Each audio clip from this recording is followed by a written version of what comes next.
warahmatullahi wabarakatuh.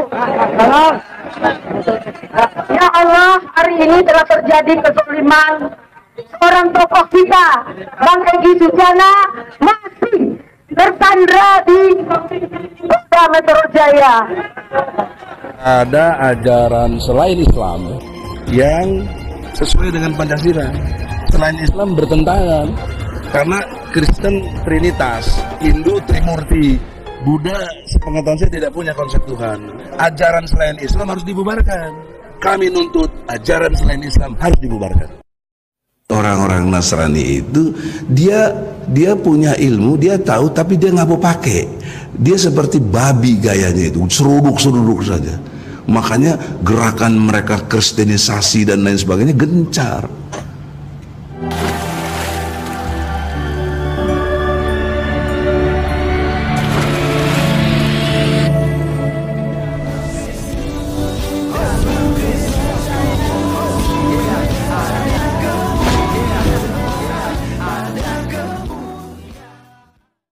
Salam Aleikum Bishem Yeshua HaMashiach. Salam damai sejahtera di dalam nama Tuhan Yesus Kristus untuk kita semua. Pada video kali ini kita akan menonton satu berita heboh ya, yang tentu saja mungkin berusaha untuk ditutupi tetapi ya bocor ya, bocor di publik.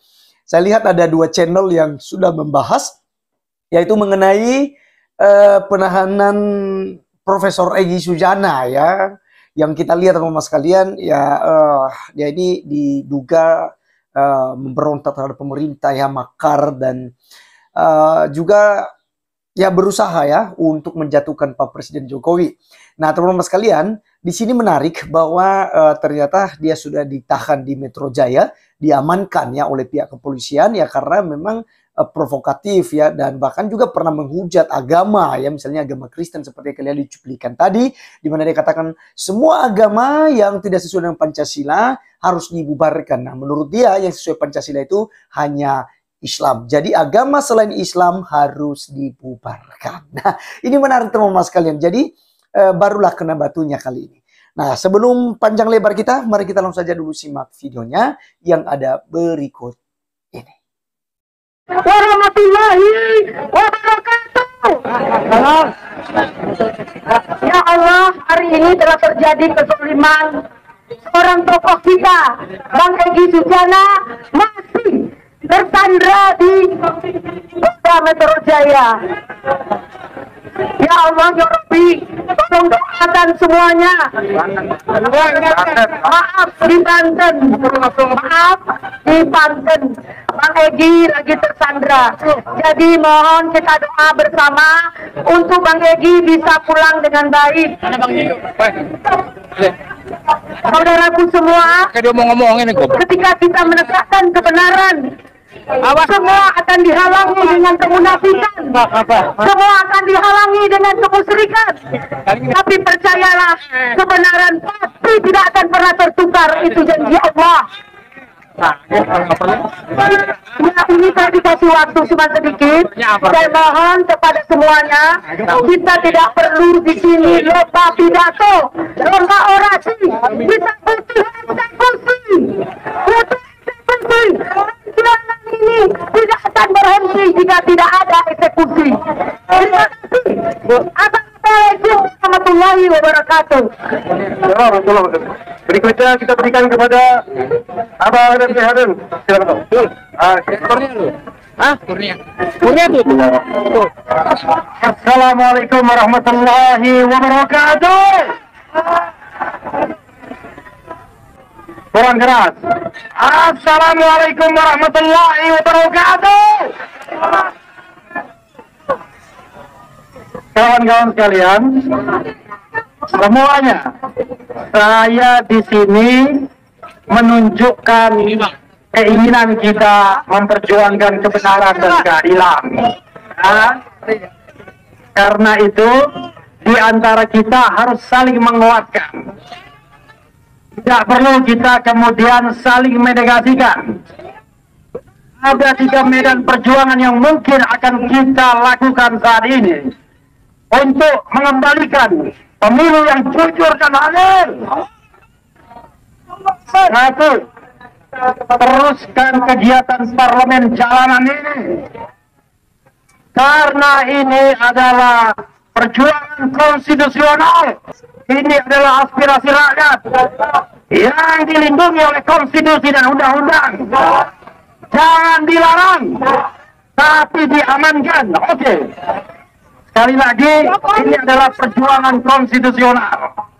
Saya katakan, kalau kita menginginkan Presiden Jokowi dimakzulkan, ada ayatnya di konstitusi, dan itu boleh.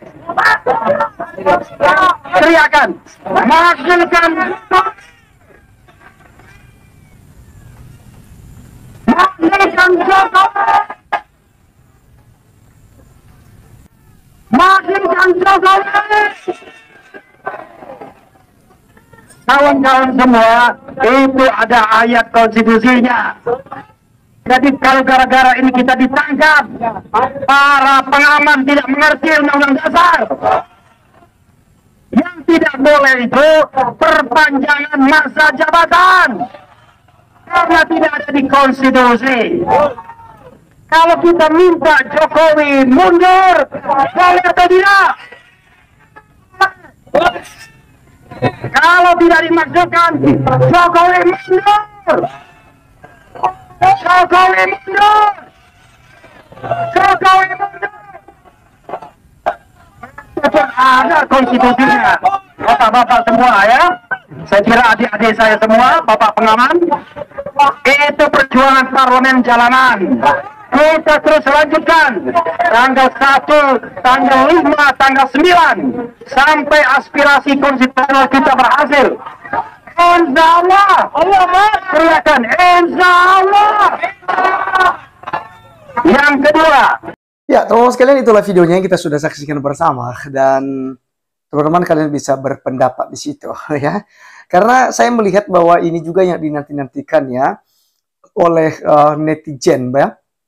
Bahwa orang-orang seperti si Egy Sujana ini ya harus diamankan memang sejak lama. Kenapa? Karena ini merusak kerukunan umat beragama dan terlebih ya untuk mengacaukan sistem kepemerintahan. Kenapa? Karena kita melihat ya provokatif-provokatif yang disampaikannya selama ini. Dan terlebih saat ini saya menyoroti tentang pembahasannya mengenai kekristenan bahkan agama di luar Islam yang harus dibubarkan. Ya, jadi teman-teman sekalian, kita dengarkan dulu apa yang disampaikan oleh Egy Sujana berikut ini. Ada ajaran selain Islam yang sesuai dengan Pancasila. Selain Islam bertentangan, karena Kristen Trinitas, Hindu Trimurti, Buddha sepengetahuan saya tidak punya konsep Tuhan. Ajaran selain Islam harus dibubarkan. Kami nuntut ajaran selain Islam harus dibubarkan. Itu dia punya ilmu. Orang-orang Nasrani itu dia punya ilmu, dia tahu, tapi dia nggak mau pakai. Dia seperti babi gayanya itu, seruduk saja. Makanya gerakan mereka kristenisasi dan lain sebagainya gencar. Mengerikan, Bu. Kalau kita dulu klaim 99% rakyat Indonesia Muslim, sekarang nggak bisa. Catatan terakhir yang saya mengerti 85%. Berarti sudah degradasinya turun banget gitu loh. 14% kita sudah turun. Tergerus umat kita, berpindah. Ya, teman-teman sekalian, itu yang kita sudah saksikan bersama, dan ini tentu sangat berbahaya ya jika memang ada pembiaran-pembiaran tentang orang seperti ini. Ya, karena dalam kekristenan sendiri dia tidak paham, teman-teman sekalian. Silakanlah dengan agama lain, tapi bagi kekristenan sendiri, kekristenan tidak pernah memiliki 3 Tuhan atau 3 Allah, gitu ya. Tapi yang kami kenal adalah Allah yang esa. Allah yang esa tetapi memiliki 3 pribadi dalam entitas atau hipotesa, yaitu Bapa, Putra, dan Roh Kudus. Di mana Bapa di sini adalah hakikat daripada Allah yang adalah Roh itu, kami panggilnya sebagai Bapa. Lalu anak di sini adalah firman yang berasal daripada diri Bapa itu atau dari Allah itu, yaitu Yesus Kristus. Kemudian Roh Kudus yang berasal daripada Roh Allah. Maka ini kita melihat bahwa ini satu kesatuan yang tidak dapat dipisahkan tetapi bisa dibedakan pribadiannya. Ini iman kekristenan, Pak. Ya. Tetapi memang sulit bagi kalian untuk memahami. Ya, orang Kristen tidak pernah memiliki Allah tiga.